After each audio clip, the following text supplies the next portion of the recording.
Hello, ladies. I'm What's back. up? Yeah, okay, we see.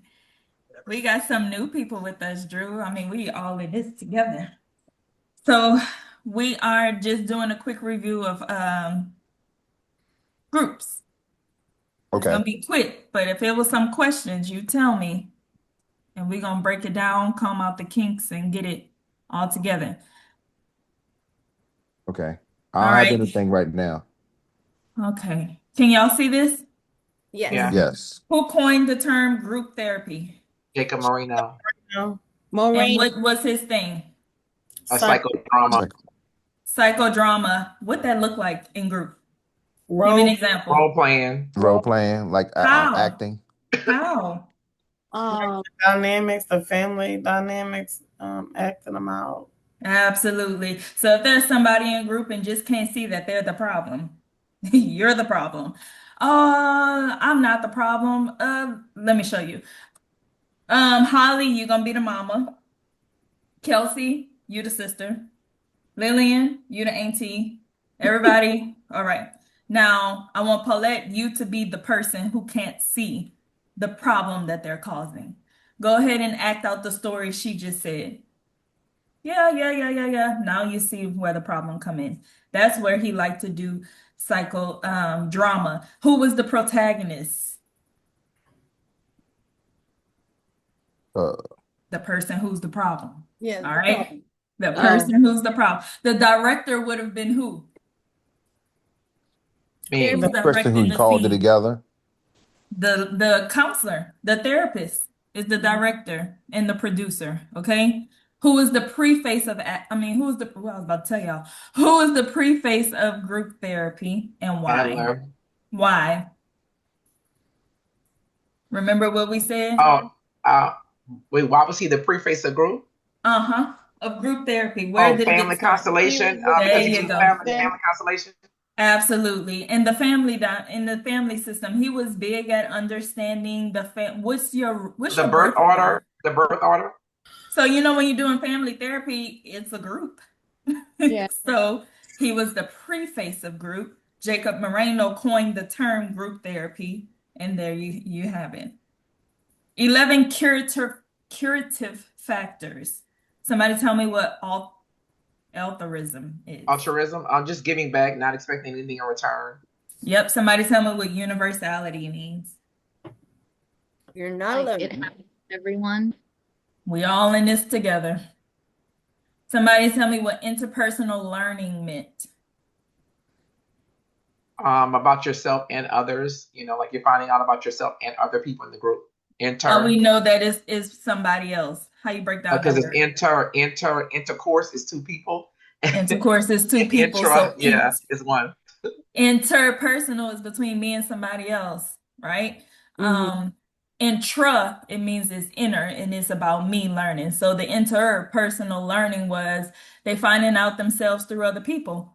They finding out that maybe I am the problem, especially when you do that psychodrama drama kind of thing and you can see and have an out of body experience and see that you might be the problem. Was imparting information. Teaching. Teaching. Teaching. Absolutely. Mhm. Developing socialization techniques. How they doing that? Everyday life Every from day, sister. like Right. dealing with the people in the group, learning how to take turns talking, learning Mhm. that you don't have to be defensive every time somebody tell you something about yourself or anything like that. Mhm. Imitative behavior. Who's doing that? The group members, Group they're model. I mean, members. yeah, they're modeling each other's behavior or modeling another's behavior. Who's the main person they look at to see? Uh, the um, The the, protagonist. the, The leader. the leader, the facilitator. The leader, absolutely. What does group cohesiveness mean? When everybody's getting along. Yep, cohesiveness like glue. It's Oh, yeah. cohesive. Nail glue. You remember I always talk about the nail glue? That is the worst thing you can get on your fingers. Okay? I'm talking about stuck. Our wet hands touching ice. Cohesive. They're getting together, they stuck like glue. Catharsis. Releasing of emotions. I don't. You make scream. because maybe you can't punch somebody, so you're gonna go scream. Yeah, yeah. You might cry, you might shake, you might do all of those things. That when that happens, you know somebody is having a breakthrough. That's all that means. Even though there is some kind of therapy when people go outside and just scream and they think that that makes them feel better. And a little bit it probably do once you think about it, but it'll just make my throat hurt. Um, corrective I hate this word. Population. Recapitalization.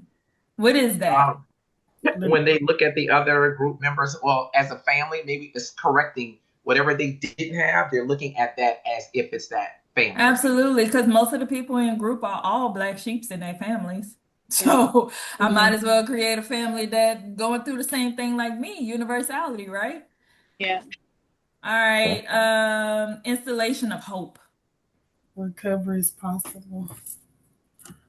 Recovery is possible. Us all here, we're gonna find a way. We're gonna make sure it happen. And then the existential factors. Knowing that life and like Life that and death is death. gonna come, so you fulfill Knowing your that purpose. death eventually will come, so you do the best you can to make the hell out of your life that you got today. Now, what did Yalom say about these curative factors? What's the meaning for them?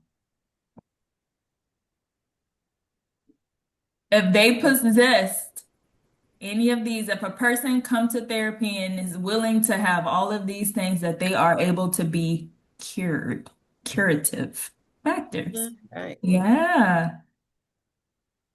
Here go Corey.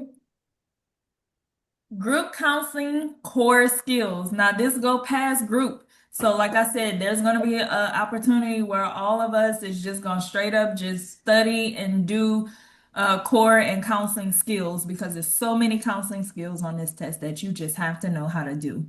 Active listening, what that look like? Listening to the client Am I Fine. just Use the members. listening? nonverbal Being skills, attentive. nonverbal and verbal skills to show the client that you're paying attention. Absolutely. Nodding I'm at the doing it head. right now, right? Yeah. Yeah. That's active listening. Yes, yes. Clients telling a really good story, and you really into it and you moving and you're not just one of those counselors or therapists that's on TV that just looks straight at how does that make you feel? That don't go with it. So, what will reflecting look like? Reflecting of meaning of emotion. And then yes, and what we're doing exactly. So the client is telling us how they feel, and then we reflect it back to them. Sometimes they don't even know how they feel. So maybe they can say, like I had a marriage had couple counseling Saturday, and the husband would always he kept saying, I just feel like I just get angry when I can't do this and I can't do that and I don't do this right. And I said, I can understand you saying feeling angry, but is it safe to say that you're frustrated? And he was like, oh, angry was so permanent, and I felt like frustrated is something that can be changed. If you know you're frustrated, then you can do some things to calm down. If you know you're angry, the first thing you know that you can do is punch a wall, right? So I was trying to give him some kind of leeway to know. So I just reflect back on him what his feelings might have been. Clarifying. Making sure you're understanding what they're Say what saying, somebody's saying. Absolutely. What that sound restating like. it.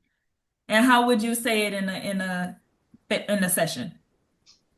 Now, let me understand. You're saying X, Y, or Z, Correct me if I'm wrong, but you Yeah. did say that you punched Joe in his lip, right?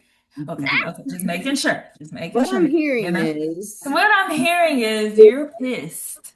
And Mhm. sometimes, and that brings out the humor and show the client that, okay, I can be real here because I've dealt with clients that would be like, oh, can I say that? I'm like, this is your space. You can say what you want. If you Mhm. can't say it here, then where you gonna say it? So, yes, clarifying, summarizing. What is that? I'm just restating the session, not word for word, but And restating when the does that session. happen? At the end. Period. At At the the end. At end the of At the the end end, of the session. just session. like you would do a summary. Yes. Right. Facilitating. This is all group. What's happening in facilitating? You're actually facilitating, but actually we're doing the work, but you're actually Absolutely. facilitating. Absolutely. Emphasizing. Bringing attention to a specific thing. Yep, absolutely. Interpreting. Just a good one. Is that when you're Somebody say, I'm not mad, but they sitting like this. You're gonna bring attention to, tell me this. saying You you're not say you're not mad? mad, but why are you sitting like this? And then they look, oh, I am. I'm interpreting what you're doing, what you're saying, because you might not see it, but I'll show you what it is. What's blocking? Oh, yeah. Putting Um, putting A person off, that Negative. changes stopping a the person, subject. Yeah. What's Blocking like resist, negative blocking? putting emotion. off. blocking could be resisting, right? It It's could, Or but blocking could what be this from in would the be group. facilitator when John is Yeah, that's what I was about to exploding or say. In something. So group. blocking could Yeah. be from the facilitator as well. you're blocking because you're about to Stopping stop the a behavior. situation that can get bad. So I Yes. might have to block. I might have to stop you right there. Or if someone is constantly interrupting somebody when they're having their moment, you gotta block it. Okay, let Jill have her turn. Okay. Remember, guys, when we're all speaking, let's be respectful and give everybody the floor, right? Initiating can be the same as emphasizing. Questioning, You're basically like asking questions. furthering the session. Explain to me help me understand what that means. Then they go Asking further. open-ended questions to get Yes, make them answers. go further, deepening the session. Yes. What is linking? Like when two people have like the same problem. And you connect them together, right? Mhm. Joe, you remember that time when you were going through divorce and you thought that that was the end of your life and you could not ever find anybody to make you happy? Look at you now. Can you tell Jane how it felt around that time and that there is hope? There's the installation of hope, right? And you link that together. He tell his story, she get hope. Bam, we all good. Confronting. Addressing something really directly. Absolutely. Calling Self-awareness of people out. inconsistencies. Yep. Calling people out on their deficiencies. You said you want a job, but when you explain your whole daily, what you do daily, you ain't do nothing. You stayed on the couch. What's up with that? You said you want a job. You haven't looked. You haven't went on interviews. Yeah, because people are not going to tell people the truth, but we're not close like that. So I could tell you everything you need. I need to help you, right? Supporting, think about it, is group. Supporting. Somebody is going through catharsis and they're crying. Just support them and rub on them, get them a tissue. It's okay. We all been there and we got it. Assessing. Why do we assess? So we'll know how to help them. Mhm. Uh-huh. And what's one thing we use to assess? The mental The exam. mental exam, Yes, the and mental, One, but we in group. How do I assess That's how right. my group is running? Oh, How would I map that we out? interviewed. We interviewed. we How would screen I them map it before. out? Training. We Listen do to my question. Social How do we map out how the group is Oh, doing? sociogram. There you Sociogram. go. social. Yes. Modeling is modeling. Suggesting is, can I suggest let's suggest an activity we can do, right? Evaluating, go with assessing, you evaluating if the group is working or not, and then terminating. When we're terminating at this stage, everybody should have core skills to do everything without being in group anymore, right? Real quickly, what's open group? Anybody can Anybody come. is Come welcome. and go. Anybody's welcome, yeah. Yes. Is it good for cohesiveness? No. No. No. What's the drawback if a new member comes in and they are already in a working stage? missing. Miss out on information. And then it brings the group back to what, probably? The beginning, square Beginning. one. I mean, Storming. Storming. They might start fighting again because who they think they is coming in here. Yeah. All right, what's closed group? Just so there's no one else can When come in. it's just, yeah. No new members can come in. What's the magic number for adult group? 8, Eight. 8, 8, 8. limiting. What's the magic number for children group? 4, 4, 4. 4. And sometimes you'll see half of the size of an adult group. If you halfen up 8, that gives you 4, 4. okay. What's the ideal time for children? 30 30 minutes. 30 minutes, minutes, And the ideal time for adults? 90, Or 2 hours. 2 Wow. hours. All right. What's risky Ew. shift phenomenon? Is But that basically You're just more taking likely with to do somebody something with the group than by yourself. and do with a group, they'll do it with a group and not We by I am not going TP a house by myself. Everybody got to be with me because that look weird if I do something like that. So basically, a group will do something real risky versus someone doing it independently. I have a question, Brittany. Uh-huh. How would that, do you have an example? How would that look in a question, like on a test? Like how would that look? You would explain, it'll be questions that describe a risky ship phenomenon, and the answer is going to be when a group do something less conservative. Okay. Paulette, on Pocket Prep, it's actually just like that. It gives you Yes, the app that she wants us to use. It gives you just like that, and you go, "Oh, that's risky shit phenomenon." right here. Yes, It's not far off from this. right here. Okay. Absolutely. What's horizontal interventions? Horizontal Everybody? the group and all together laying down Yes. together. What is And vertical vertical is you're addressing interventions? the One group that we're person? alone. What is screening and how does that look? to see if the person is a good fit for you and the group And when does it happen? In the In the beginning. beginning. Interview? or group, I think. Uh-huh. For anybody from the And absolutely. And what doesn't matter when you're screening? It's not a factor If if they get they've in.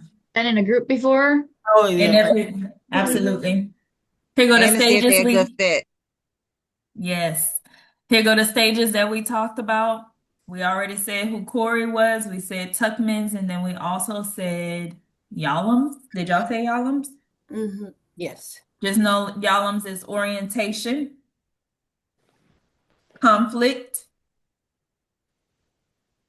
cohesion, and he went straight to termination. Here go the types of group. Give me an example of primary, secondary, and tertiary in the stories I like to give.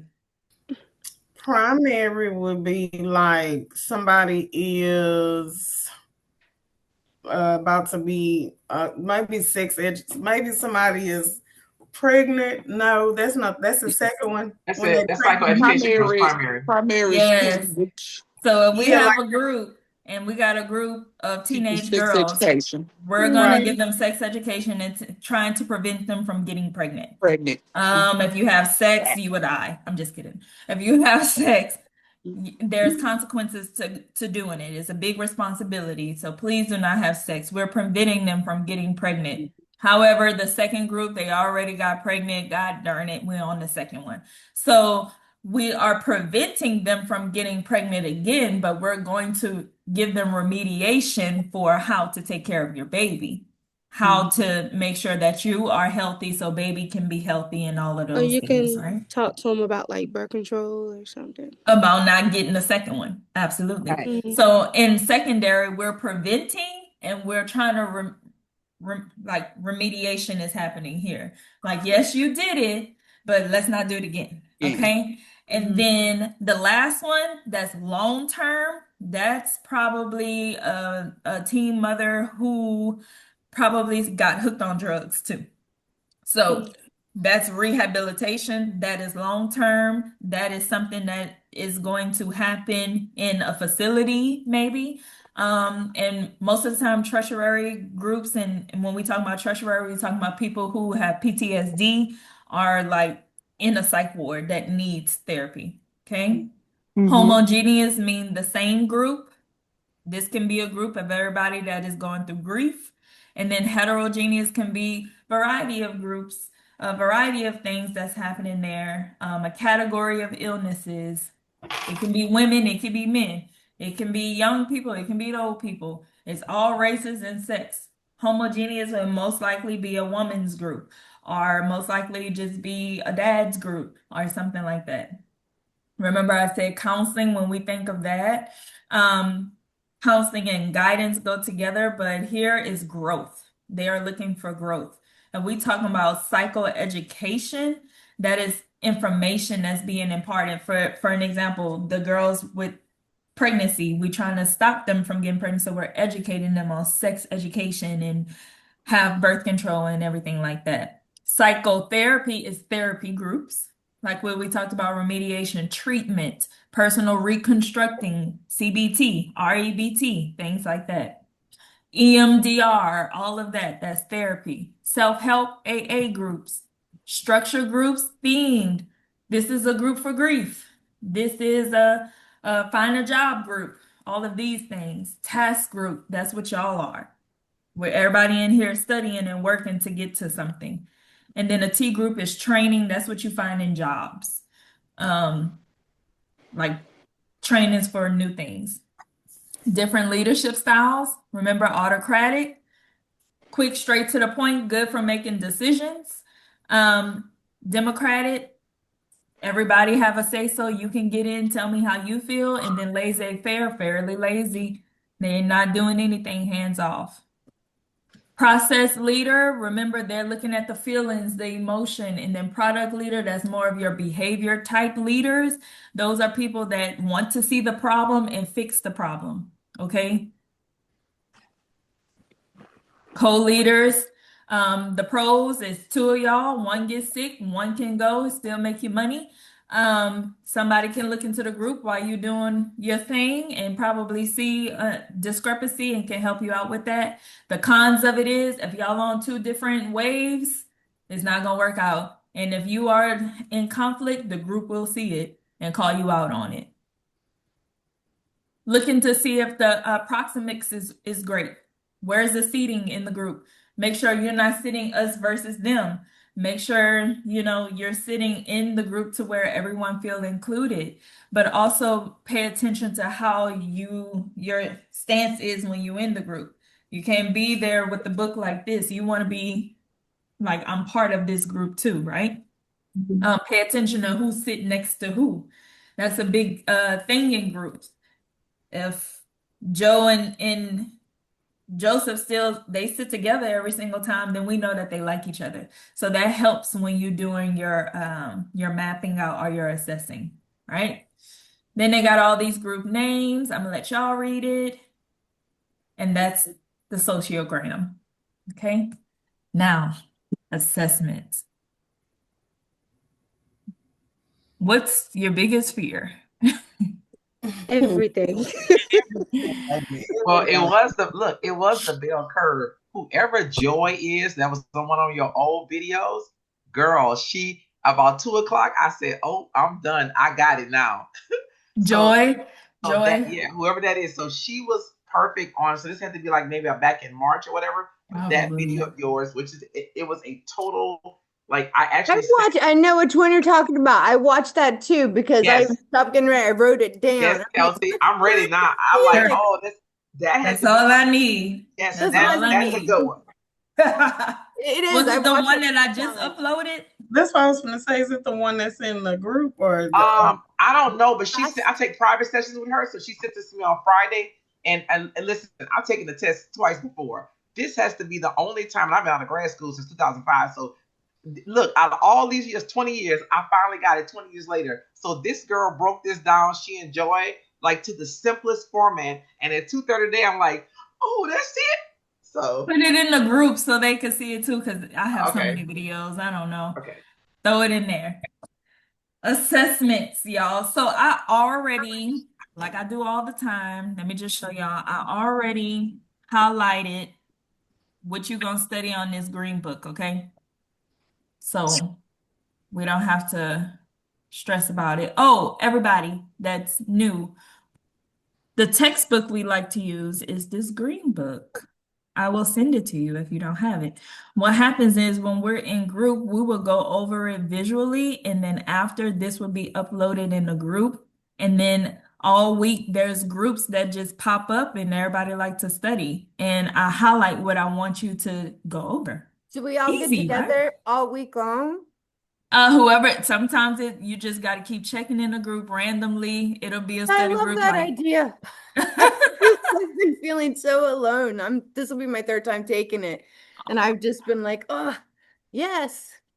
Trust me, you're not alone. Everybody trying to be done. Okay, I posted it, Brittany. Oh, thank you so much, Yeah. Holly.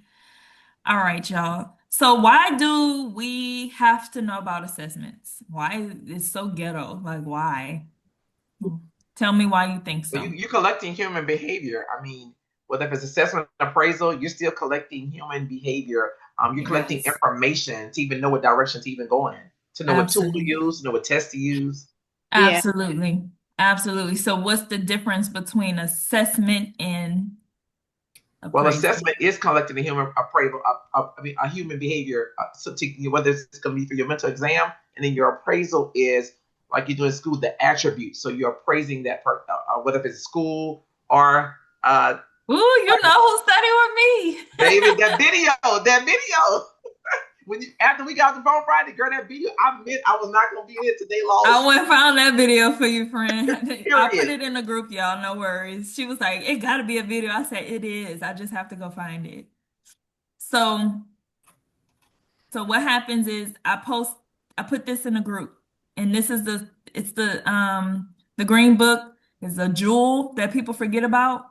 I think it gives the best examples, the best way to explain it. So what happens is I go through it and I highlight exactly what you need to study so you don't go crazy. All right. Of course, I'm gonna start with the visuals, but I want you to see everything is already highlighted for y'all. And I'll be bouncing from here to there because there's some stuff in here that's not on the visual, but the stuff in here is stuff that you need to go over. Um, Assessments is tricky because it's mixed with testing, it's mixed with research, it's mixed with intake, it's mixed with all kinds of stuff. So I'm thinking assessment is going to take us about 2 weeks, y'all. I'm not even playing.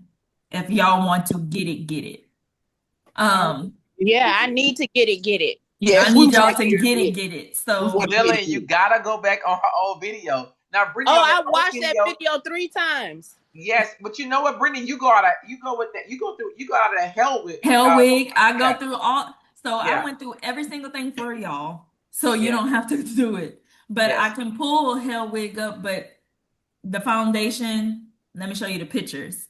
I'm Okay, thinking when y'all in a group this week, I'll hop in and break something else down. Next okay. week, we got to go to the next part because I typically like to do research and assessment separate, but sometimes it's intertwined with each other, and I don't, it's a lot. So I don't want to overwhelm because you'll get frustrated, you know? So I think breaking it into 2 week would be great.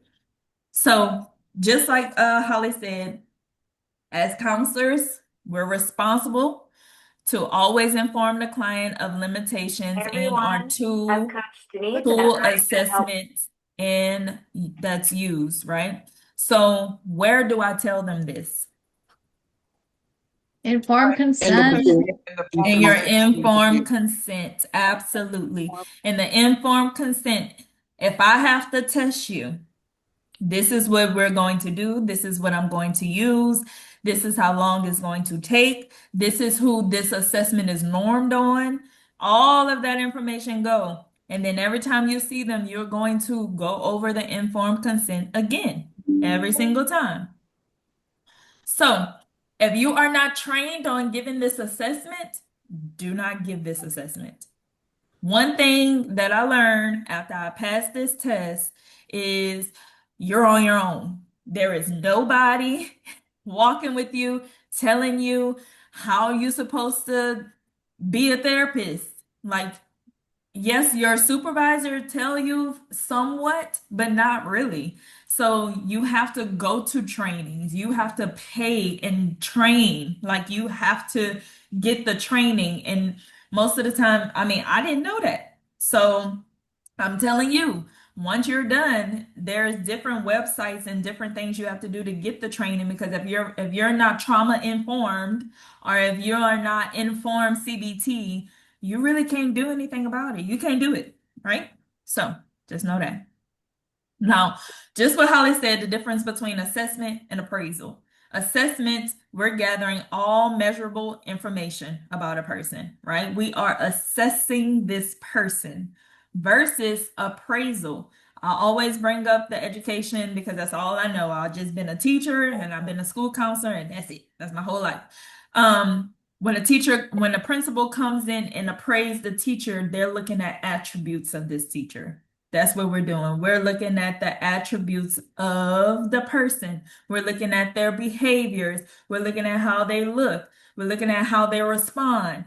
We're just looking at attributes. So appraisal is looking at their attributes because that's the secret name that you need to know that it's appraisal.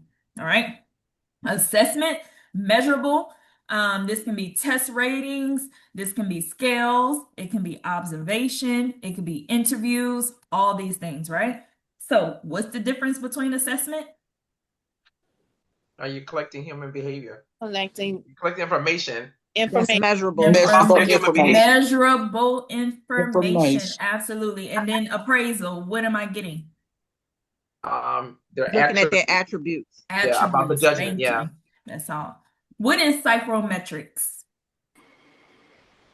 That's where you use, but you're gonna find out here what it uses specific tools.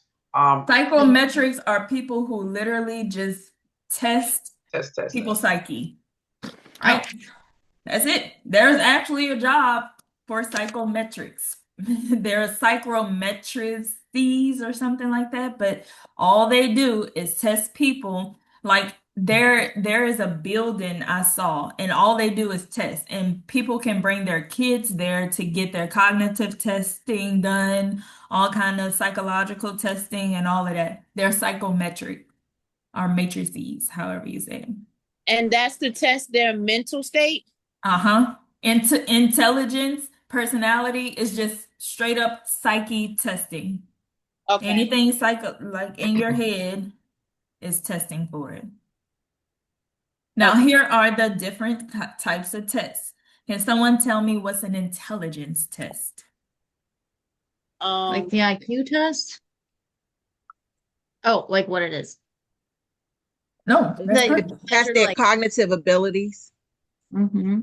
like an IQ test, intelligence test. Oops. Yeah. Absolutely. What is an achievement test then? And how are we going to it measures your it measures your knowledge and skills, like the NCE test and Yep. SAT and GED. Ooh, that's a good one, but watch where that one go. Achievement test is the NCE. Achievement tests are all tests that are standardized tests. What does standardized test mean? It's down in here, but I want to see if you know what a it's the straight standardized standard. test It's going to be all across the board for everybody. It's just a particular standard. You're going to get patted down. I'm using that. When we go Straight check our up thing, standard. everybody gets patted down all over the world. I don't care where you at. When I went took the test in Texas, I went in there. They took my picture. They took my palm. They made me sit. They gave my ID. I had to sign. They checked my glasses.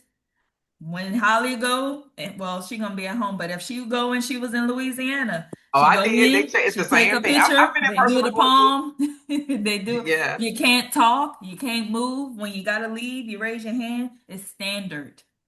Everywhere, no matter where we go, it's gonna be the same thing, right? That standardized test, that's most likely achievement test. Deal? Diagnostic assessments, what are those? Testing. Well, no, I thought isn't that like when you're testing like to see if they have ADHD or ODD? Rating scales, clinical interviews, absolutely. Trying to see if a kid is intellectually disabled. Special ed testing is all diagnostic assessments because they're in the process of being diagnosed for something, specific learning disability. They're in the process of possibly getting an IEP, right? So yes, aptitude test. That's the ASVAB. ASVAB, what else? Somebody else was saying it because those go in two things. Oh, the GED. GED, more like SAT. SAT. Oh, the SAT. Oh, okay. GRE. GRE. Oh, the GRE. Yeah. Now, what's those tests? Oh, What's my to see what you can do in the keyword for future. future? Future, yeah. That is trying to see if you can do good in the future. So altitude, potential, future. That's how you're gonna remember that. Any altitude test. The ASVAT test is to see if you're gonna do good in the military. And if you really do good, you might be a sniper. That's what they're testing to see what you're good at, right? Like if your scores is off the charts, anybody ever seen Lioness? Go watch it. It's so good. The girl scored so good, they took her to be a lioness, and the lioness was basically an assassin. Oh, it's so good. Y'all gotta go watch it. But she took the altitude test. You'll see it. Career assessment. Like the self-directed search. Who was that from? That was John Holland. Absolutely. Absolutely. Yes. Helps a person find a career. What other main one? Myers-Briggs. The Myers-Briggs. That's one. Is that the Minnesota Viewpoint? Minnesota Viewpoint by who? Williamson. Williamson. E.G. Williamson. Oh, E.G. Williamson. Yeah. Yes. And that goes with what? The Trayton factor. Trayton factor. Yes. Who's the father of who's the Marino. Parson was the father of guidance. Yes. Parson. Come on now. Y'all just got 3 answers right on the test. That's all I'm gonna say. Personality. Inventories. Personality is Myers, the Minnesota Viewpoint? No. Yes, that's a personality. MMPI 2. MMPI 2, that's the personality. Explain the MMPI 2 to me. That's 500 and some questions, and it's introvert or extrovert. If it's true and false, that means it's dichotomous. Absolutely. And what is built into that test? A lie detector test. A lie detector. Absolutely. We learning today. We already talked about what standardized tests look like and what non-standardized tests look like. What does a non-standardized test look like? It has no guidelines. It's not strict. It's not uniform. It's no procedures. You just gonna go in there and hope you do good, right? So these are the difference between the formats of different testing. Now, there's a difference between objective format and subjective format. What's an objective format? But objective format is the NCE. It forces you. It's a force. It's a force test. You can't object the answer. Like you could score this from this teacher, or this teacher may say something different, and her score may be different. It just depends on the subject. Yeah, you got to pick the answers. That's test. They give you the answers. You got to pick from them. there. And what I say, Holly, if you cannot object, it's objective. I cannot go there and they give me, when I go take the NCE, and I have 1, 2, 3 answer choices, A, B, C, D, but I feel like these answer choices are stupid and I know more, so I'm not going to answer this. I want to put my answer on the side. Can I do that? No. But if I can put my answer on the side, what kind of format is it? Subjective. That's choice.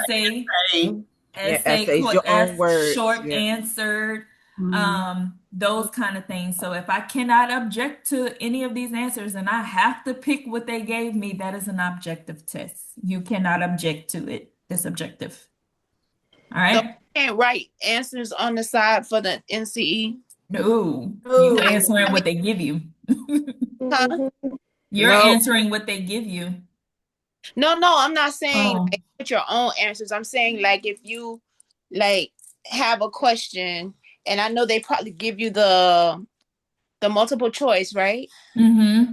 Okay, so like, are you able to like, you know how you do like scribble, like write? Yeah, you'll have something to write on. Yeah, it's a board. It's a board. Yeah, because that's what you're gonna write all the things I tell you to memorize on. Oh, okay. That's what you write G I mom get and dad on. That's Right. what you write Oh, old was as she people like asking you gold. that? Uh, Were you asking like, was it like computerized or not? Well, yeah, but what I'm asking is like if you stop, if you have like something to like how you were saying and like to remember certain things, and then yeah, when it comes to that question, you can always grab, what you it's gonna remember be. studying. Oh, Yeah, it's they're gonna give mhm. you a board with a pen, a erasable pen, and like a little small eraser thing. And the minute something come to you and you need to write it down, then you go Yeah. ahead and jot it down. Mom, you can't Absolutely. erase nothing. Huh? Huh? You can't erase nothing. They make you keep Oh everything. yeah, you gotta give Oh, it to for me. Yeah, real? yeah, yeah. No, you Yeah. can't erase. You have to Okay. everything that you write on there. It has to stay on there. You probably could draw a line through it for yourself, but Yeah, but it don't matter. erase You'll be something able to that's write like it. a Is it Oh violation. big my enough? gosh. Yeah. All right, what's a projective test? I like the Rorschach ink blot. Uh-huh. Explain a Rorschach ink block to me. So it's a test that, so for example, you can see this bird, I don't know, Can I give whatever you an it is, example? and then you're trying to, I guess maybe analyze what that is, but everybody can say something is something different. Yeah, who used those? And And Bro. roll, And who else? Freud? Henry, And Henry. what's the name of Freud them? What's their whole thing? unconscious, that psychoanalytics. Psychoanalytics, That's what. psychodynamic. They all believe in the unconscious. Absolutely. And Roe, Freud, projective testing. What's another projective testing? The The TAC. TAT. The TAC. THC. And what that look like? Pictures where you have to describe what you think the Yep. situation is. What's another projective test? The 16. No. What is The mountain, like well, uh, they see that's Piaget. the incomplete sentence rotter? Fill in When the you go and they give you, it's a projective thing because you're projecting how you feel on it, but it's called incomplete sentence thing. And all it is, it's like a piece of paper that have this a sentence written on there and you will finish it to what your unconscious would say. It's called a rotter, ROTTER, incomplete sentence blank. That's another projective test. Incomplete what? A rotter, ROTTER, Mm-hmm. incomplete sentence blank. If y'all remind me, I will pull it up so you can see what it looked like. It looked like something you would give kindergartners to finish. You know how the color is, and they will write red, but it'll be something else unconsciously that you would write. All right. Let's get to normative, iterative, and those kind of testing. What is a normative test? Where everything is like independent of the other questions per se. Uh-huh. It is not dependent on questions that come before or after. So they independently have their own question and it's normative. And matter of fact, it is actually normed all across the state of Texas, right? It's not guaranteed just because this kid is smart. Let me just give them this. No, everybody got to take it, right? So would Um, a MCE be like a normative test? Or... It's norm to people who trying to be counselors. That's what they say. I don't think it's a real thing. What is ipsative test? But that's only dealing with that person. Like it's only it only compares the trait of that particular person. Absolutely. So if I have clients and I know my client is already critically depressed and I did a group testing, right? And I got the results. I'm bringing them in, but I know this specific client, if I tell them they flunked this test and they did worse than all of their peers, they're going to go into deep depression again. So what am I going to do? How am I going to relay results? Because that's what all of this about is how you're going to give results to your clients. So because I know if I tell him this is gonna hurt him, I'm gonna explain it to him as ipsative. I'm just gonna tell him how he did against himself. And that's all it is. It is not compared to anyone else. It's all about them. And this, when they took that test the first time, maybe they did low, and then they took it again and he did higher. I'm going to say, ooh, look, in September, look where you were, look where you grew, to give them some kind of motivation, right? That's ipsative. You remember ipsative as independent, okay? We talked about dichotomous, that's true or false. Right here, die is two. Roll a dice, that's two dice. All right. Then there's also where it's multiple, it's not on here. Sorry, when it's multiple answer choices, that'll be poly. Like just add poly in front of condiments and like that. But it'll be poly. Just like a polyamorous relationship. It's more than two people. It's three of them, which I don't know how to do that, but yeah. I actually had a friend who was in one and I just was stare all the time. Like, how fun. I lived vicariously through them. Vicarious, where I get that from? You did that when you were small. You used to see a family and you thought it was like Who brought up vicarious learning? Bandera. Social learning. Social learning. Yes. Speed test. What's a speed test? Your typing test. That can be a typing test. Yeah. That's a test that does not end purposely. You keep going and going and going and going and going just to see how fast you can do it. I always love to bring up words per minute. Remember when we used to have computer labs and you used to see how fast you can type and it just never end and you keep typing and typing and typing? That's a speed test. What's a power test? That's the NCE. That's the NCE. Yeah. Yes. Also, I love to bring up when my son in elementary school, they take their benchmarks. And for some reason on their benchmarks, if like he's in fourth grade this year, but he was in third grade, and he'll start the test and it starts off with third grade questions. Well, if he answered it right and he answered it at a good amount of time, they'll give him a fourth grade question. If he answered that right and he answered it quick, they go to fifth grade. But if he kind of took his time, but he answered it right, they kind of go back to fourth grade. And that's what it is power. The more you answer it correctly, the faster it gets harder and harder. Over and over and over. The NCE is a what kind of test? Achievement test. Now, just what I just told y'all about my son taking this test and it's getting harder and harder and harder, that's a spiral test. It is spiraling out of control at this point. Because he said, Mom, they gave me a fifth grade test. I said, what? It was just going crazy. I said, this is spiraling out of control. So that's a spiral test.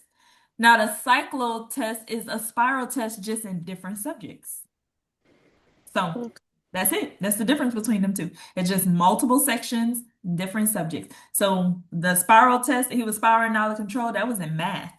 But then when he had to go, he had to do reading, he had to do social studies and science, and it was a spiral test. So it was more than one. So what is it called? A cycle, whatever that word is. Exactly. A bike. More. All right. A battery of tests. It sounds just like what it is. What is a battery of tests? Just various of different subjects. A whole bunch of tests.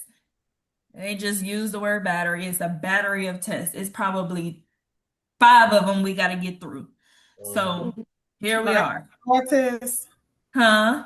Like the STAR test in school when they take It'll the be the start. So if a kid is a EB student, which is emergent bilingual, in Texas, they would have to take TELPAS, which is testing their language. They would have to take STAR tests. They would have to take benchmarks. They would have to take all these tests, and that's batteries. Whole bunch of them. All right. Now, remember I said it's a reason why in group I was doing this and I was doing this. This is why. A horizontal test. Hear me out. I'm a teacher. I'm not a teacher anymore, thank God. Sorry, I love teachers. I'm a teacher in my classroom. I'm going to do horizontal testing. I'm in one grade. Say I'm a second grade teacher, and this is my classroom, and I am going to test them in math, science, English, social studies, but we're all in one room and we stand right here. Okay? We get that? Now, vertical test. Say I'm in an elementary school and second grade is on the first level and third grade upstairs. And at the very top is fourth grade and then fifth grade. They all on the same floors, right? So we're all testing science today. I'm going to give my class a test in science. Fourth grade on top of us gonna do science. Fifth grade gonna do science. And sixth grade will do science. We all vertically gonna take the same subject test, just different grades. Does that make sense? Y'all got it? Yeah. Vertical. Individually, we're all taking the same test, but it's third, fourth, and fifth grade. They all upstairs from each other. Horizontal, my whole class. Second grade, taking all the subjects. All right? Now, here's this dude, Francis Galton. He was one of the first to study the intelligence. He's a cousin of Charles Darwin, which who cares? But he had a belief that he can look at a person's physical attributes, the appraisal part, and see if they're intelligent or not. What population you think he was talking about? Just curious. Look at him. White old men. He thought he could look at black people and say they're dumb just by the way we look, because we got nose and lips. I was trying not to say that, Brittany. Real. We're therapists. It's real. What did I just do? Ooh, I love how I bring up test things. What did I just do? I just explained it to. I did. I broached. Explain what broaching means, please. Bring up the uncomfortable. We're bringing up uncomfortable ethical topics at the beginning. It's people on here that this is their first time doing study groups, but guess what? It's uncomfortable, but I'm bringing it up, right? We're broaching. Everybody remember that broaching. Then we might as well say what bracketing means. Yeah. What's bracketing? Putting your own feelings aside. Taking it out. It ain't got nothing to do with you. Your values do not matter. Thank you. Okay. We're about to be past. Y'all gonna pass. We're gonna pass. Oh, All say right. that again. Y'all gonna pass. I'm telling you, y'all gonna pass. Golford. He was the person that created Stay 9. Why? I want to punch him because I do too. I want to punch him in his face. I can't stand Stay 9 because it's like, what? Basically, all Stay they're 9 doing is just is this thing on the bell curve. the only thing y'all need to know about Stay 9s is 9 parts. That's it. I promise. But yeah, but also he was well known for the thought of the convergent and divergent thinking, which you're going to see in constructive validity. All right. Trust me on this. All right. You need to know what IQ stands for. There's literally a question saying which one of these mean IQ. You're going to have to know it's an intelligent quotient. All right. Also, the formula. This is how you're going to remember this formula. The IQ formula. I'm not sure how many people on here have a PhD, but we're just going to put the master's as your highest education degree, okay? Everybody on here, the highest degree you have is a master's, that goes on top. Then chronological age times 100. As long as you know to put your master's on top, you'll get it right every single time. Because it's going to mix it up like chronological age times 100 equals MA. No, our master's was first. That's what I got, the highest degree I have. Then chronological age times 100. It's on there too. It is one on there. Yeah, I remember seeing that years ago. So how you going to remember? What's the highest degree? Master's. Your master's degree. So that goes on top. Chronological age times 100. And you divide that? California.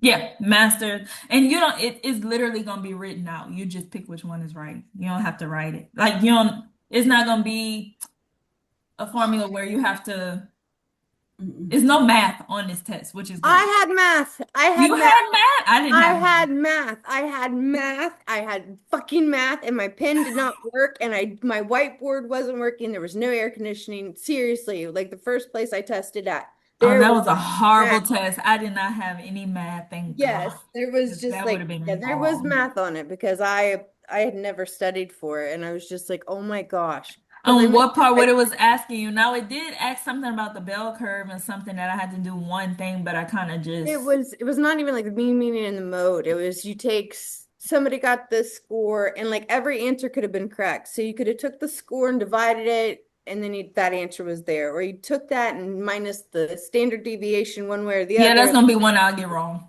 Like, I'm gonna just chunk And I that. was just like, ah, yeah. C. C is your answer. I think I had a question like that, and I just put B and just said, and It's they just always kept C. going. Your best guess is always C. I don't know why. Okay. C is it. I don't know why. There'd have been a lot of C's on my test. Don't do it. Binet. The first intelligent test was created by Alfred Binet. It turned into Stafford Binet because he was at Stafford University when he was creating it. And he was doing all of his testing in the basement. So that's when it turned to Stafford Binet IQ test. Okay, just a little background. The reason why he started it is because it was a minister in public education in Paris that was asking him, is it a way that you could differentiate basically the kids who's dumb and the kids who's not? Because that's how they really put it. But of course, we know it's trying to differentiate intellectual disabilities from those who don't have it. Why would you want, I mean, I get child fine. I love it, but to help these babies, but what made you feel like there was a problem with anybody? So, whatever. I was a special ed teacher and I would go back for these kids. So, yeah. The whole point that they were differentiating them just pisses me off, but it is what it is. They're happy. They're happy kids. So with Stafford Binet, it can be administered from ages 2 to adults. Most school districts still use Stafford Binet. However, my school district used Colgate, and you'll see that somewhere on. I saw it, and thank God I'm the one that give GT testing. So, Colgate is like a COGATE, something like that. But just know that's for GT testing. And then many experts would agree that the Whistler IQ test was more suitable for adults. So most of the time they would use the the WAIS, the WIPSI. Okay, and here we are. WIPSI belongs to who? The preschoolers. Why?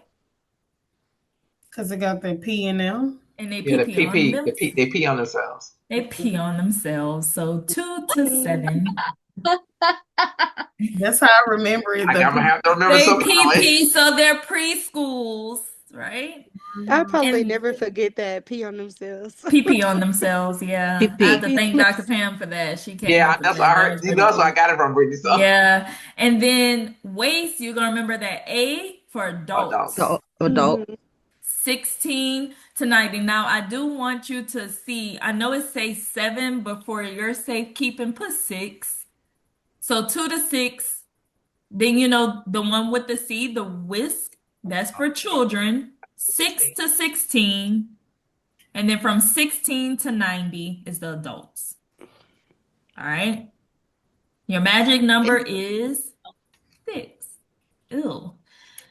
2 to 6, 6 to 16, 16 to 90. That's on the test too, because they ask what that is. So you're going to remember the PP babies, the little preschoolers, 2 to 6 years old. And then you're going to remember the children is 6 to 16. And then you're going to remember the one with the A is adults. Okay. Now, there is something I want you would have to know. The mean, Median, and the mode. yes, but for testing this. So the standard deviation for the Whistler test would be, I'm gonna say it's 15. I don't want to lie to y'all. I have a whole chart. I'm gonna put it in a group so you know what's the because I think you would, I can't remember, but I think you would need to know the standard deviation for the WIS test. I mean for all of these, and I think it's 15 and 100, like standard deviation 15 mean of 100. But I'll make sure, but I'm pretty sure that's what it is. But I'll upload it in the group. What's your magic word to remember reliability? Consistent. Consistent. Consistent. Reliable. Write this down. VAR. Valid, always reliable. Okay? If it's valid, it have to be reliable. If it's reliable, it's not always valid. And how do we know this? Let me tell you a story. My grandma always had this scale. Scale in the bathroom. The scale in the bathroom, and it was always off by 2 pounds. Consistently wrong. Okay, everybody knew if you get on the scale, you got to subtract 2 pounds, and that's your real pound, right? So every single time you got on there, it was 2 pounds off, 2 pounds off, 2 pounds off. It was consistent. It was consistently wrong, but it was consistent. So it was reliable in lying, but it was not valid because ain't no way. I was weighing 195. Okay. We had to bring it down a notch or whatever, right? So when you think of reliability, it can be consistent. Think about somebody in your life that is a liar. Like everybody just know they're gonna lie. Like, but everything they say, you cannot take it as accurate. They are a reliable liar. All right. Now, when we talk about valid, whatever is valid, it is accurate. That is your magic name. Accuracy, valid, reliable, consistent. There's going to be questions that ask you that, and consistent will be in that answer. That's how you're going to match them. All right. Now, in assessment, this is where we have to rely on vocabulary. All right. You have to break the words down. For an example, if I'm talking about external validity, what am I saying? On the outside? Can it be generalized to everybody outside of my testing environment? Whatever I create, and that's why I like to do research by itself because it tells a story and you just get it that way. This is part of it. If I'm doing the test and I'm creating a new theory, you know, because I want to be like y'all. I love existential, but I want to do Britney Essential. Have that one. You know, so while I'm doing my research, I need to make sure that my external validity would go to everybody, right? I need to make sure that the teaching I'm giving y'all can be generalized to everybody and not just one person. Okay. Right. So if that's external and it could be generalized outside of a room, what's internal validity? It's only going to talk about that item. Is in the inside.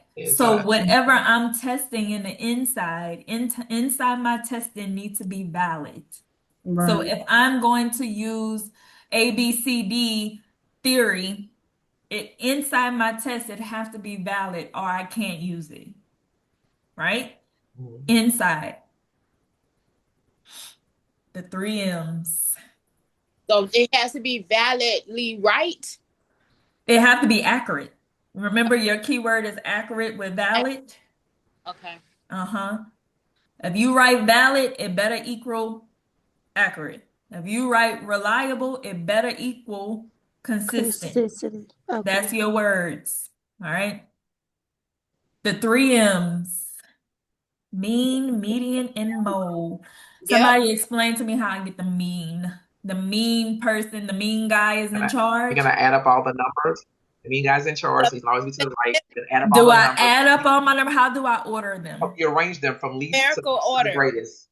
Yes. And then you add them, you divide them, how many numbers you have. Yeah.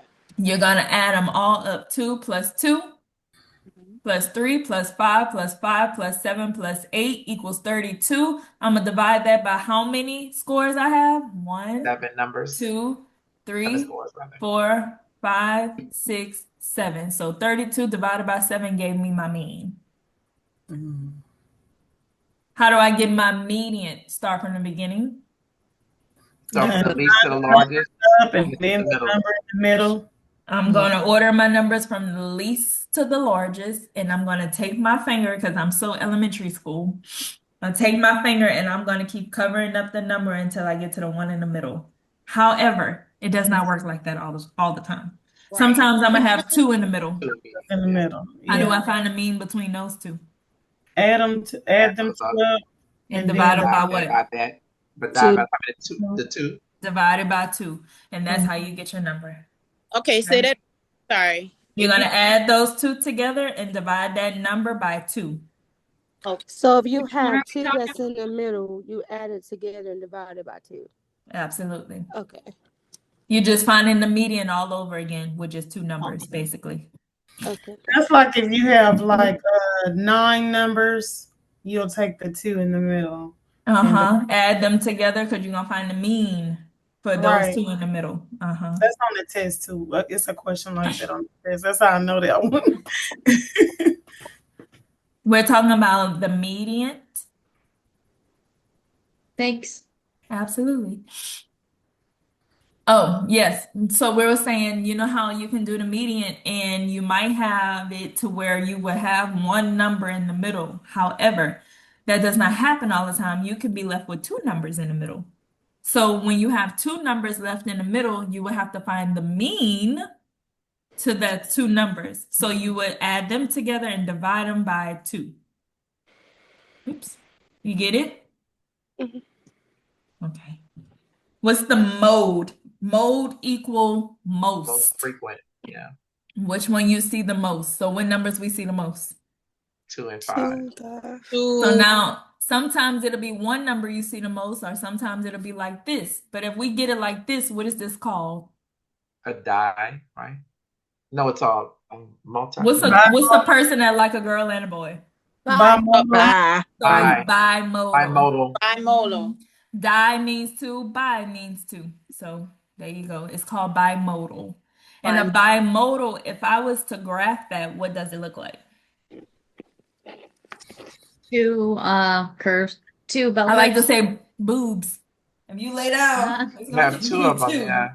I know they say the camel's back, but you're gonna remember boobs over a camel, okay? Mines don't actually sit up as I lay down, but you get the picture. I had kids. In the range, how do we find the range? The difference between the highest and the lowest values? H minus L. High minus the lowest give you your range. If I want an inclusive range, what am I going to do? +1. I'm going to add 1. Look at her. Girl, I'm telling you, I'm going to hear her, Lily, on this test. I'm not taking this test no more, girl. I got to watch this video you talking about. I got the video are bomb. Yes, the video. And those other members on there, they have good little things where you can remember. So she's asking them something about the Cocoa Puffs or something. F Cocoa Crispy. F Cocoa Crispy. See, yeah. Y'all gonna see it. She put it in the group. I put it in the group. I think that's the video you're talking about. I put the one that she sent me, Kelsey. That's the one with whoever this girl named Joy was. That girl passed the test. Yeah, she did. Yes. Yes. Joey. So I went it on was that Joey. One. That was my Joey. She left. Yes. But yes, she passed her test, baby. And we was. Yes. All right. We already talked about reliability. We already talked about valid, right? What's the key words? If it's reliable. Consistency. And if it's valid. Accuracy. Accurate. Absolutely. We already know this because I told you write down what? V-A-R. And what does it mean? Valid, always reliable. Absolutely. Valid, always reliable. Reliable do not equal valid. V-A-R. So we don't even got to go through that, see? Construct validity. Okay. This is where we get into That's why I like to do research separate, but we can make it work. All right.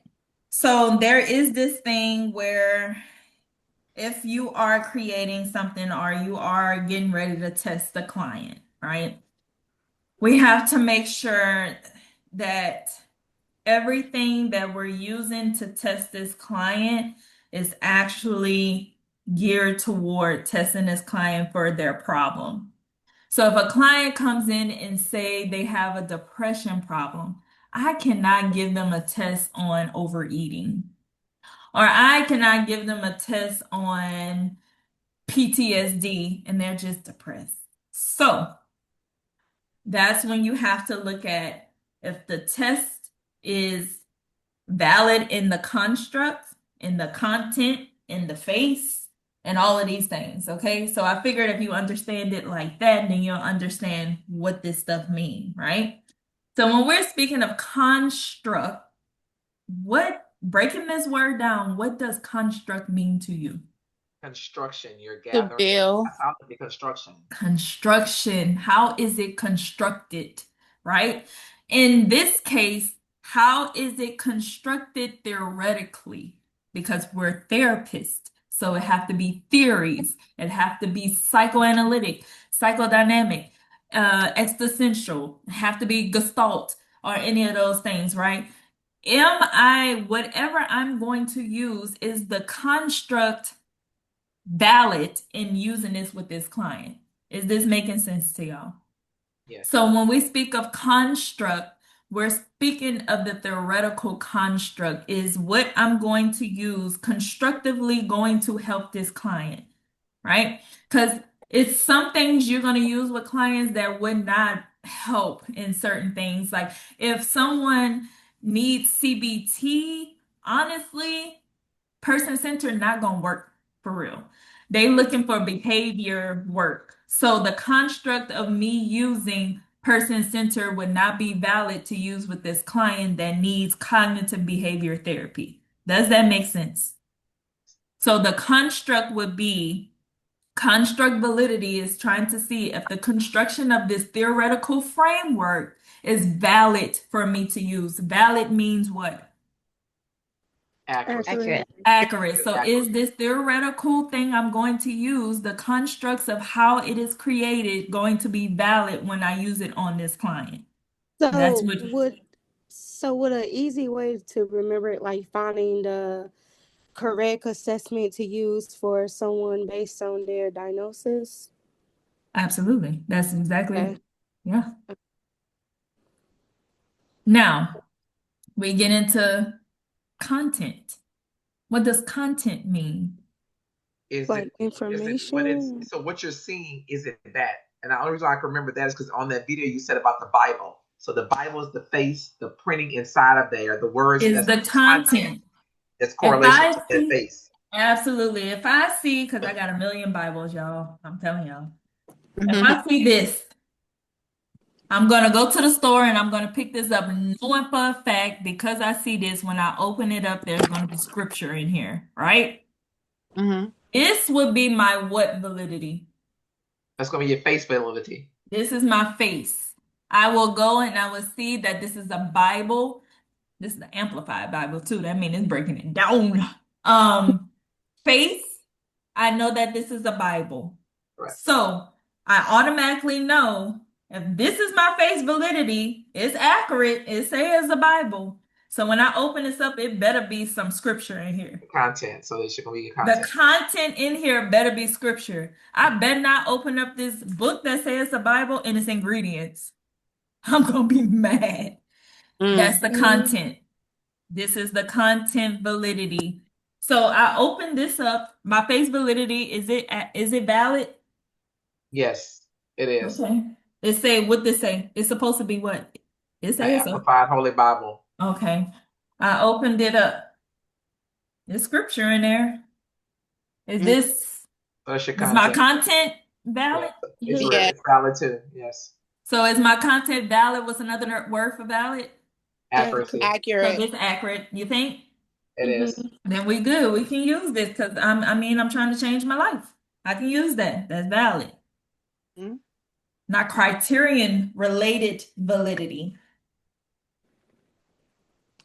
When we think of criterion, we're looking at relationship between the assessment scores and external criterion or outcome. For an example, if I give them an assessment on depression and it comes back, because when you do, it comes back like medium, high, or whatever. That's how you get your answers. Hold on, the chat is going crazy. Oh, that's just y'all. Okay. It's gonna come back severe, mild, or low. If my clients' depression assessment scores come back severe, I got that. Now, I need to have an external criterion or outcome. So that means whatever the severe part is, then I know I can use this test to measure furthermore of their depression. I can use an assessment that is depression because I see that they are depressed. Because here's why. When you get a new client, you're going to give them a series of assessments. They're going to get an assessment on anxiety. They're going to get an assessment on PTSD. They get an assessment on their childhood experiences, and they get an assessment on depression. So you're going to get all those scores back. All right. Now, you want to work with the most severe, and I'm going to say is depression, right? So when I'm looking for assessment, I need to make sure that their scores on depression will go with this test or assessment on depression, not anxiety. So the criteria, which they made the criteria for being depressed, need to be in relationship with the assessment I'm about to give them next. Does that make sense? Yes. That's Now, criteria. They met the criteria for depression. okay. So their assessment needs to be related to depression. And not only that, their behavior needs to be related to depression. The performance needs to be related. They Yeah. need to be depressed, basically. Yeah. So that's criterion-related validity. You see how you break the words down? Just take Yes. your time and you'll get it. Validity means what? Accurate. Accurate. Everybody get this before I go to yes? Can you go over it one more time? I think it might have went over my head. Okay. What does the word criterion mean? So like what you need to have, like Give me another the word for criterion. Take like ION off and put an A. criteria. So the needs that you need to meet. You have to meet that criteria, which can be depression. Now, Okay. I found your criteria of what you are in. Now I have to relate an assessment to what you just met the criteria for. So the key word here, when you're looking to see if the answer is right, you're going to look for what word I said. Relationship. Relationship. Okay. Yes. Whatever criteria they just met, we need to make sure the assessment is related to it. Okay. So if they met the criteria for depression, I'm not going to give them assessment on PTSD, or I'm not going to give them assessment for high anxiety.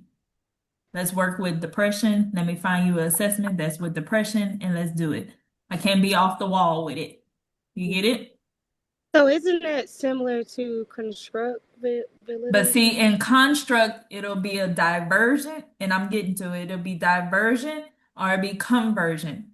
It's kind of related to the same. Either it's going to go with it or it's going to go away from it. Okay. Yes. Thank you. Absolutely. Face. The easiest one you can remember. I don't know what that is.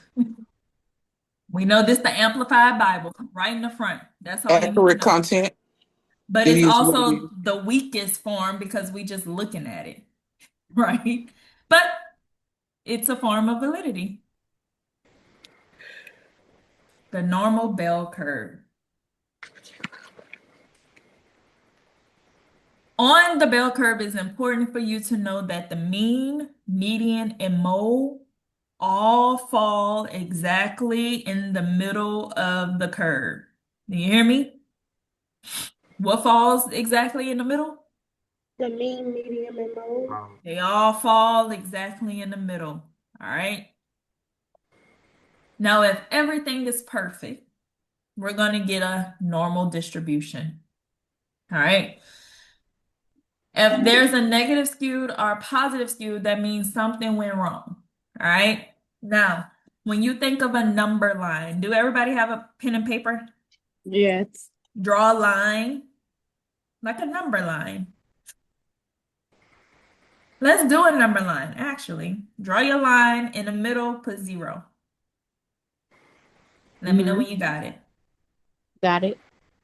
All right. On the side of 0, draw an arrow going this way. And on the other side, draw an arrow going the opposite way. Okay. Now, the arrow that you got going to the right positive. Positive. The arrow you got going to the left, right negative. Mm-hmm. Now, the way you're going to know if it's a positive skew or a negative skew, which way is the tail going? Well, the right is positive because The right is always positive. right. He's always right. Always look for your positive numbers in your side. Right side is always positive, left side is always negative. Negative, yeah. Wherever this tail is flowing, that's how you know what skew it is. You see that? The tail. Okay. This was really cute. It said you can remember this by I'm terrified of a roller coaster, so I have a lot of negative emotion when it goes down. The positive emotion is I'm closer to getting off. Mm-hmm. But if you just right side is positive, left side is negative, just look at where the tail is flowing. That's how you know. Now, there's a rule you got to commit to memory. You just gotta. It makes life so much easier as well. It's called the empirical rule. Y'all got it? Empirical rule. Yeah. Now, what you gonna remember? What's the rules? 68, 95, 97. 68, 95, and 99. Oh, 97, Absolutely. yeah. 97.7. Sometimes that 95%, you'll see a 96. Okay. Just know that that's your answer as well. What this basically is saying is most of the time, 68% of everybody will score in the first standard deviations. You see that? Mm-hmm. All that means is 68% equals one standard deviation above the mean. Now, we all have to learn how to talk the common language. So when we're speaking of the bell curve, we're going to talk like that. We're going to say one standard deviation above the mean versus go one side over. No, because the questions are going to say, what is two standard deviations above the mean? How many percent of people actually get there? And what you going to say? Two standard deviations. What's two standard deviations The above 90, the mean? the 95. Oh, 90 who? 95. 95. Percentile. 95% of people typically always score two standard deviations above the mean. Do you get that common language? That's how we got to Yes. talk. So you see how I said positive to the right, negative to the left? This is why.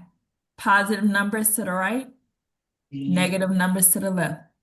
Now, when you see 1, 2, 3, -1, -2, -3, what are these? The T-score or Z-score or something? It's your Z-score and score. it's also what? Your T-scores. No. Your standard deviations. Oh, yeah. Oh, yeah. Yeah. So the standard deviation and the Z-score is the same. Yeah, how far apart the score about? Your Z-scores is literally what you see right here. The You hear Z-scores me? are the same as the standard deviation. Yep. Oh my Yep. God. I just feel like my brain. Went blank. But Brittany, Yes. isn't the T score is 50 though, right? The T-scores is 10. So that's gonna But be 10, 10 yeah. standard deviations. And I'll show you, I'll pull it up so you can see. Commit these to memory. You don't have to commit the other things to memory. Trust me, I don't believe so. If you know these, you'll be good. You do not have to know that it's 13.9, 13 plus 9 put together 68. This. All you know, the whole bell curve just equal 100. And it's folded. So one side is 50, one side is 50. But you don't got to know all that. I got you.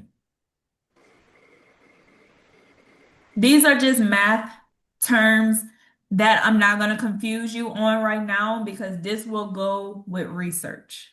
If I tell you this right now, it don't make sense because I don't have nothing to put it on. Does that make sense? But you can get familiar with the terms. So when we say anything about correlation, what are we talking about? Relationships between Relationships. Perfect. That's all we need to know right here. Now, correlation coefficient is the same thing. Basically, what it's saying is a numerical representation or measure that qualifies the strength of the correlation between two variables. If it's 0, then there's no correlation. It's the same thing. Only thing correlation up here is talking about if it's a positive correlation or a negative correlation. Correlation coefficient is the title. Don't want to confuse you. Reliable coefficient, a number between 0 and 1 that represents how consistent and dependable a test is. What is the perfect correlation we're trying to get to? That's what I'm saying. If I don't have it here, you're not going to get it unless you know We're just two. We'll pull that up in just. So it'll be 1.0, 0, negative 1.0. And we're always trying to get to we're trying to get to a perfect correlation, okay? And I would explain that when your brain is not on fire, because I need you to get it. Pick out my sources. Standard deviation is just what we know, right? A standard deviation just measures how the individual data points vary from the mean. What is a standard deviation? The standard from the mean. So when I say, stones. everybody still have their number line? Yeah. Right? Okay, so that 0 that you have in the middle. We have that. Oh, there On we the go. right side, I want you to write 1, 2, 3. Now you can read. 0, Two, write three. 1, 2, 3 on the number line, positive to the positive side. Everybody got that? Mm-hmm. Okay, on the negative side, write -1, -2, -3 on the negative side. See, this is what we have to learn. Everybody got that? We got it? Mm-hmm. All right, now underneath that number line in the middle, which would be the mean, write 100. 100 is going to be your mean in the middle. Let me know when you have that. Y'all got it? Yes. Okay, now I'm going to give you your standard deviation, which is the measurement of how much the individual scores are going to be pointed from the mean. What is your mean? 100. 100. On the side, off to the side, write SD, which is your standard deviation. I'm going to give you the standard deviation of 2. You got it? What's your standard deviation? 2. 2. Okay, what's your mean? 100. 100. All right, now we're about to plot. All right, we're plotting the bell curve. Right. So going to the right, if it's positive, am I going to plus or minus? Add the 2 to each one. I'm going Plus. to Positive. I'm going to No, plus plus. 2. Right. Right. So if 100 is my mean, what's my next number? 102, 104, 106. Y'all got it? Wait, what? Say that again. Yes. It'll be 102. Listen. 100 is your mean. Your standard deviation is 2. So that means I'm going to plus or minus 2 because that's the standard deviation we were given. So we're just plotting on the bell curve before we start answering questions. So if my mean is 100 and I'm going to the right, which is positive, which is plus, what's my next number? What's my next standard deviation? 102. 102. Why? Because you're adding 2 plus 2. And what's 2? That's your standard deviation. Okay. Y'all got it? We got it? Barely, but we going. Okay. Lillian, go over her old video, Lillian. She talks about this 100 and that one too. I'll put it in group. 100 pretty easy. Let me try to pull up a bell curve. Maybe you can. Let me see. Let me stop sharing for a second. I promise you it's easier than what Lillian, I was lost up until 2 o'clock today. I looked at the old video and she did the same example in the old video, and I was like, I got it. Yeah. I need to find the bell curve though. Let me see. I typically try to keep one. So we don't add the 1 and then add the 2? Like what's your standard deviation? 100. Nope, that's your mean. That's your mean. I mean my mean. Oh, what's your standard deviation? 2. You said 2, right? Yes, so you're gonna plus 2 all the way 102. down. Okay.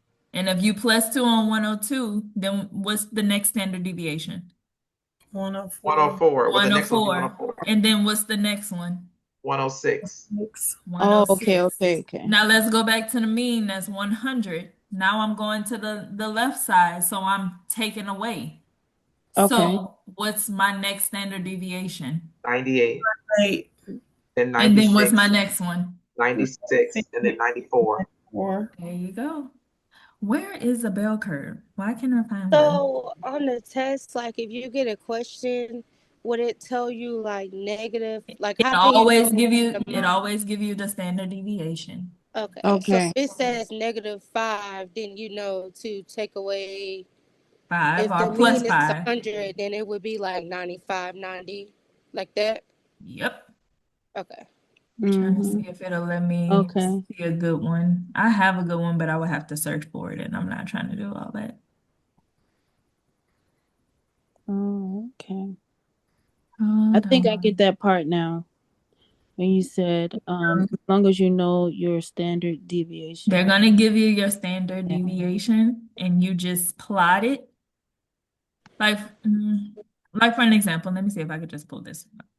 And this is what we can write. This is what I was talking about. This is what you can write on the side. Okay. Yep. Okay. Let me stop sharing and just show you something. I'm gonna get a better one when we come back. But do you see right here 50? Yeah. What would that be? That's your mean. That's my mean. So it look like my standard deviation here is 10. Yeah. So if my mean is 50 and my standard deviation is 10, the standard deviation is telling me how far apart I need to plot my scores. So my mean is 50. I gathered all my scores up and looked like 50 is my mean. Everybody kind of met in 50. Let me put 50. I took my raw scores and turned them into standard scores, and that's when I put them on the plot. All right. So my mean is 50. That means my standard deviation is 10 from the looks of it. So because I'm going to the right, I'm going to plus. I'm going to add because that's positive. So 50 plus 10 is what? 60. 60 plus 10 is? 70. 70 plus 10 is? 80. Now what I do to the right, I gotta do to the left. So now I'm going to the left, is negative. I gotta subtract. So 50 minus 10 give me 40. And 40 minus 10 give me 30. 30 minus 10 give me 20. What's my standard deviation? 10. 10. And what the standard deviation is telling me? How to distribute, how far apart to go from the right. What's the measurement and how far apart from the mean I'm going? That's your answer. Got it. It's gonna take more practice, I promise. But once you get it, it's so easy. So easy. But I got something for y'all to do it with, no worries. Okay, let me see if that was it for this assessment. Yeah, that was. Any questions? That's not all of assessment though. That's why I said if I was to keep going, y'all would pass out. Anna Nova and all that, is that part of assessment? That's all you giving. I ain't even touched that. Oh, wow. I didn't even lick it. Oh my God. Do you get what I'm saying? Why I like to break it up? I want y'all to just get this for the week. If you can get this down, then we can talk about because you still need to learn what are your internal threats to validity. What are your external threats to you get what I'm saying? So Yeah. I'm not gonna do that to you. I need you to know this and do this now. I already highlighted the green book for you. So when y'all doing study groups, stop where I highlighted because there's more to it that I did not highlight yet. That means don't go. Don't study that Okay. yet. We're not ready for that yet. So what happens is after we do this, I highlight and I send it. So you're gonna have like 1,000,000 copies of the green book. But when I send it after group, then you know for a fact what we was on and what's highlighted is what I want y'all to study for this week. Okay. Am I making sense? Yes, ma'am. Okay. And then after you get to the part where there's no highlight, don't try to go forward. I mean, you can, but I mean, you wasting brain space that you don't have to, or you can just get it, when we get back here. So I put that in the group already. Y'all should have it. It is an assessment video that's in the group. Remember, I want you to listen to that video every time you're in a car, on the way home, on the way back, all week. Don't listen to nothing else but that. But All Brittany, week. you know what I find from that video that you sent me with Jolie on there? Uh-huh. I tried that all last week because I'm a step ahead because I'd already been in, another group. But with your video, because you got to be one of the best visual people that I know. I love it. But I had to literally sit and look at it. That's why I was able to get it today. And I was like, I ain't sitting If y'all can look at it and then listen to it, So then you with know what I'm assessments, it's talking not about. like human growth and development where you can listen to it. Nah, you have to sit and look at it. You have to make time to look at her video. And everybody in that group, that whatever group she was on, they all Kim, you on it, I believe.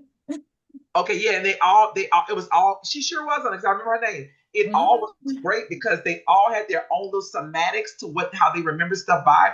But I realized, I can't drive and look at this. I got home on a big computer. So you're going to have to look on the big computer because once I got home today, I listened to her all week. Once I got home today and looked at it, I was like, oh, crap, I got this.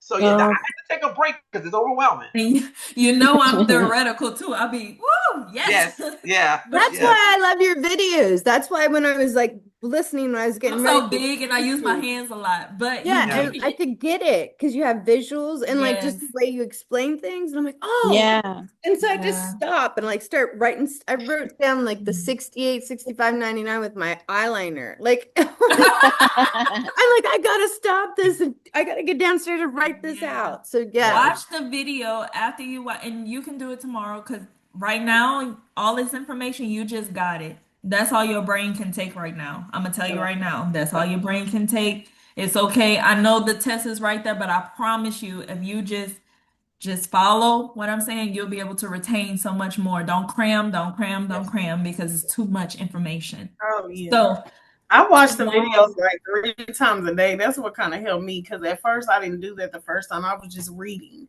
Videos that was my thing, and I think that's how this got started.